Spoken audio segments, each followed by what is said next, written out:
So friends, I'm getting good feedback on this series on the mystery of death. And so I'm planning to continue. Just a reminder that you will benefit most if you watch the series starting with one and going sequentially forward. Otherwise, some of the concepts may not be easily understood because they develop. Okay, so just reinforcing a couple of things. What we call the theater of space-time and causality is actually a bubbling up of qualia in a non-local, infinite, formless field of awareness. And qualia are described as tonalities or movements or shapes or colors or moods of awareness. Okay, I've explained this in the past, so I'm not going to repeat myself. And when I say soul, it's a little bundle of non-local awareness in the ocean of awareness, in the matrix of awareness. It interdependently co-arises with everything else that's happening in that matrix of being, which is non-local and beyond space-time. So if that's enough of a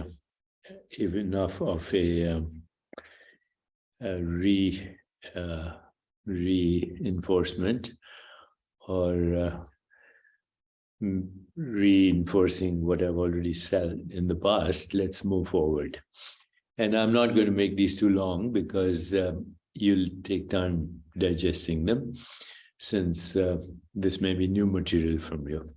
Also, just want to say that what I'm sharing with you is derived from ancient mystery schools, from schools of theosophy, from schools of non-dualism, schools of non-dual philosophies, both Vedanta, Buddhism, and so on. Although Buddhists don't talk about the soul. They in fact use a word called anatman, but if you look deeply, it's a question of semantics, okay? Buddhists do talk about awareness, okay? And so you're a speck of awareness in the vast ocean of awareness. Going back to Rumi, drop in the ocean, but also the ocean in the drop. Upon death of the physical body, every soul enters the vibratory frequencies of the astral plane that corresponds to the existence it had on the material plane. So right now you're in the material plane. But remember, matter is a human construct for this frequency of vibration in consciousness. Okay, it's a perceptual activity, narrow band of perceptual activity that is species specific and also depends on the state of awareness in which you are. So consciousness conceives, governs, constructs, becomes what we call the theater of space-time and causality. And this is a dreamscape. Just like all dimensions are dreamscapes. But we are embedded on those deepscapes, in those dreamscapes, including our body and mind as part of the dreamscape. It's the scenery, not the seer. So, upon death of the physical body, every soul enters the vibratory frequency of the astral plane that corresponds to the existence it had on the material plane. The frequency that corresponds closest to the reality of its so-called material life, the lucid dream in the vivid now. The disembodied soul begins to work upon its karmic experience. Now remember, it's not really disembodied. And that's another kind of semi-false concept. The soul is not disembodied because the body is an experience in the soul, a perceptual activity in the soul. What is it that knows the body? It's awareness, the soul. But Be that as it may, the experience is disembodiment. So the disembodied soul that begins to work on its karmic experience now and gradually ascends to higher frequencies of the more spiritual astral planes. Spiritual means consciousness and awareness based. Astral means light, so made of frequencies of light of awareness. It can therefore be said that the highest frequencies, the highest places, correspond to the descriptions of heaven given in the religious traditions. On the astral plane, now you say, is that real? Is that not real? Well, if this is real, then that is real. If this is not real, then that is not real. Choose. It feels real. It is experienced as real. Today, we can understand that because we also are creating what we call immersive experiences in the metaverse, where we can, put our avatars in the immersive experience in the metaverse. And right now, that's what you see. This is an avatar in this metaverse, one particular metaverse. On the astral plane, there are vibratory frequencies that correspond to every possible version of heaven, hell, or purgatory, not as places, but at planes of existence. The disembodied soul moves from one to the other based on how it works out the karma and moves according to its desire from one imagined place to another. You'd say, why would anyone want to go to a hellish place? Well, why do people go to horror movies? Because they enjoy them in one way or another. Okay, just remember, they're all dreamscapes, okay? In reality, all these places have been imagined by consciousness or spirit, just as it imagined this material place. Your soul did that, okay? Just as the material place on the just as in the material plane, on the astral planes, the spirit continues to play roles. Each astral plane is the experience of a concept of consciousness. Consciousness, remember, I keep saying this, conceives, constructs, and becomes the reality in which you find yourself.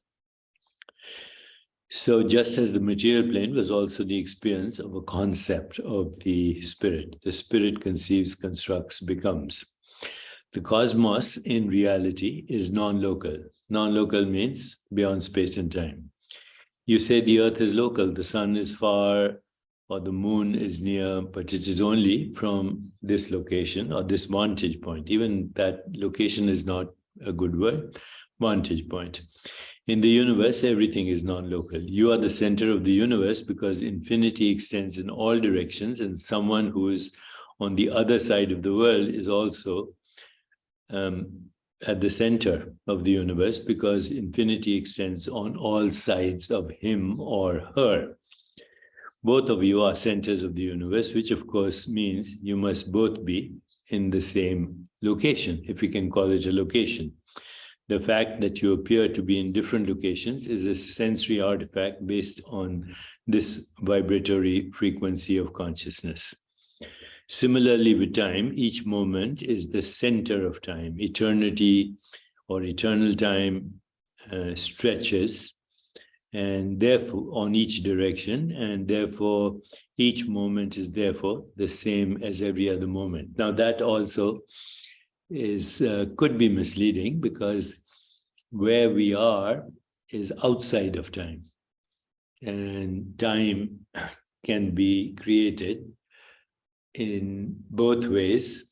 So past, present, and future are actually simultaneously in non-local reality. Similarly, with time, each moment is the center of time. Eternity stretches forwards and backwards. So I've explained that, I hope. This is the only moment because all other moments are also centers of eternal time, and every moment is therefore the same as every other moment. That's why in this moment, you can visit any other moment and feel that you're in another moment in space-time. The cosmos being non-local means there's no up and down, no north or south, east or west. These are only points of reference for our convenience. And we made them up, just like we made up Greenwich Mean Time and latitude, longitude, etc. There are no pertinent particular locations in space or time. The transformational process after death is not a movement to some other place or time. It is just a change in the quality of attention, intention, frequency of vibration of consciousness. It is a condition or state of vibrational quality of your awareness. Okay, that's enough for now, because I think if I keep going, it'll take a little time to digest. I know you're enjoying this, but let me know if you still are, or it's getting too metaphysical or complicated. As I said, these teachings come from mystery schools, from ancient traditions, but are also part of the spiritual framework of many religious traditions. Okay, my friends, take care and thank you. And greetings from Mexico.